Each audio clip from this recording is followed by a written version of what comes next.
नमस्कार बच्चों, मैं शक्ति सक्सेना। साहित्य की पाठशाला में हम पढ़ रहे हैं मानवीय करुणा की दिव्य चमक, जिसके लेखक हैं सर्वेश्वर दयाल सक्सेना। अभी तक हमने पढ़ा सर्वेश्वर दयाल सक्सेना और फादर कामिल बुल्के के बीच बातचीत के कुछ अंश। इस पैराग्राफ में हम देखते हैं कि किस तरह फादर कामिल बुल्के का हिंदी के प्रति प्रेम रहा है। कलकत्ता से बीए किया और फिर इलाहाबाद से एमए। उन दिनों डॉक्टर धीरेन्द्र वर्मा हिंदी विभाग के अध्यक्ष थे। शोध प्रबंध प्रयाग विश्वविद्यालय के हिंदी विभाग में रहकर 1950 में पूरा किया, जिसका नाम था रामकथा उत्पत्ति और विकास। परिमल, जो कि एक साहित्यिक संस्था थी जिसकी चर्चा इस पाठ में पहले भी की गई है, उसके अध्याय पढ़े गए थे। फादर ने मातृलिंग के प्रसिद्ध नाटक ब्लूबर्ड का रूपांतर भी किया है, नील पंछी के नाम से। बाद में वह सेंट जेवियर्स कॉलेज रांची में हिंदी तथा संस्कृत विभाग के विभागाध्यक्ष हो गए और यहीं उन्होंने अपना प्रसिद्ध अंग्रेज़ी हिंदी कोश यानी डिक्शनरी तैयार की और बाइबल का अनुवाद भी। और वहीं बीमार पड़े, पटना आए, दिल्ली आए और चले गए, 47 वर्ष देश में रहकर और 73 वर्ष की ज़िंदगी जीकर। इसी पैराग्राफ से एक बहुत ही अच्छा प्रश्न बनता है कि फादर कामिल बुल्के का हिंदी के प्रति प्रेम प्रकट कीजिए। तो उत्तर यही है कि हिंदी भाषा से बीए एमए करना तथा साथ ही कई किताबें जो हैं पुस्तकों को हिंदी भाषा में अनुवादित करना। फादर बुल्के संकल्प से सन्यासी थे। कभी कभी लगता है वह मन से सन्यासी नहीं थे। रिश्ता बनाते थे तो तोड़ते नहीं थे। 10 साल बाद मिलने पर भी उसकी गंध महसूस होती थी।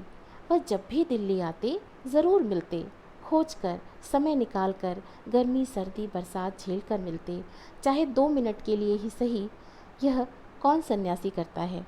उनकी चिंता हिंदी को राष्ट्रभाषा के रूप में देखने की थी। हर मंच से इस तकलीफ़ को बयान करते, इसके लिए अकाट्य तर्क देते। बस इसी एक सवाल पर उन्हें झुंझुलाते देखा गया है और हिंदी वालों द्वारा हिंदी की उपेक्षा पर दुख करते उन्हें पाया है।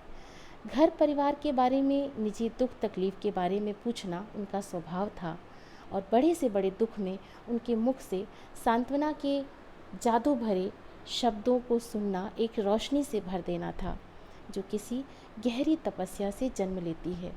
हर मौत दिखाती है जीवन को नई राह। मुझे अपनी पत्नी और पुत्र की मृत्यु याद आ रही है और फादर के शब्दों से झरती विरल शांति भी। लेखक कहते हैं कि फादर कामिल बुल्के को देखकर ये नहीं लगता कि वो संकल्प से सन्यासी थे, मन से सन्यासी नहीं थे। यानी एक आम सन्यासियों की तरह वह लोगों से दूर नहीं रहते थे, बल्कि लोगों से उनका मित्रतापूर्ण व्यवहार था और कई वर्षों के बाद मिलने पर भी वो उसी गर्मजोशी के साथ, उसी प्रेम के साथ, उसी लगाव के साथ मिलते थे।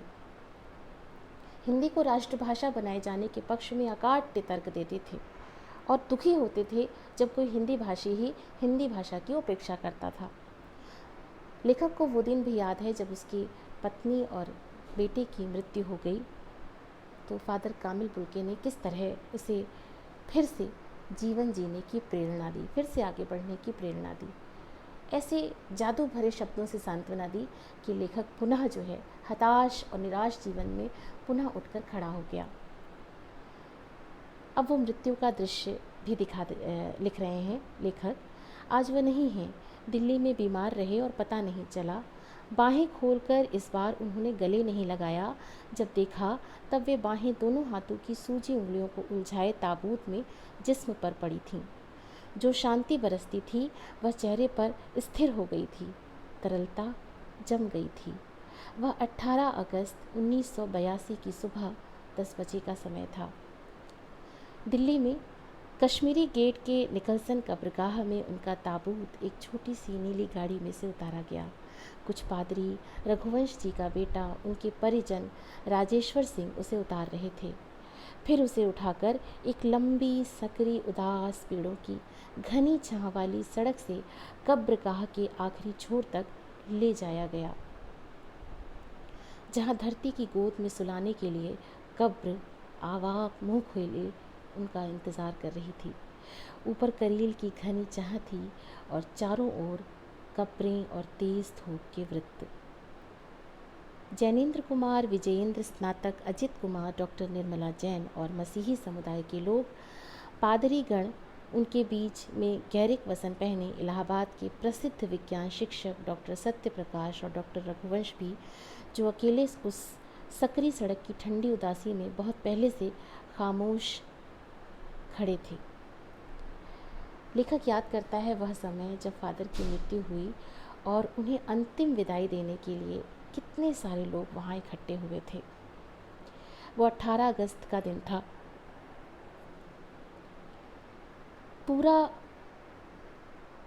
जो दृश्य लेखक ने यहाँ पे दिखाया है वह शोक में डूबा हुआ है। करील की घनी चाह, तेज़ धूप की गोलाइयाँ, लंबी सकरी उदास सड़क, ये सब कुछ फादर कामिल बुल्के की मृत्यु पर भी ऐसा वातावरण रच रही हैं जो लेखक के भाव को स्पष्ट करती हैं।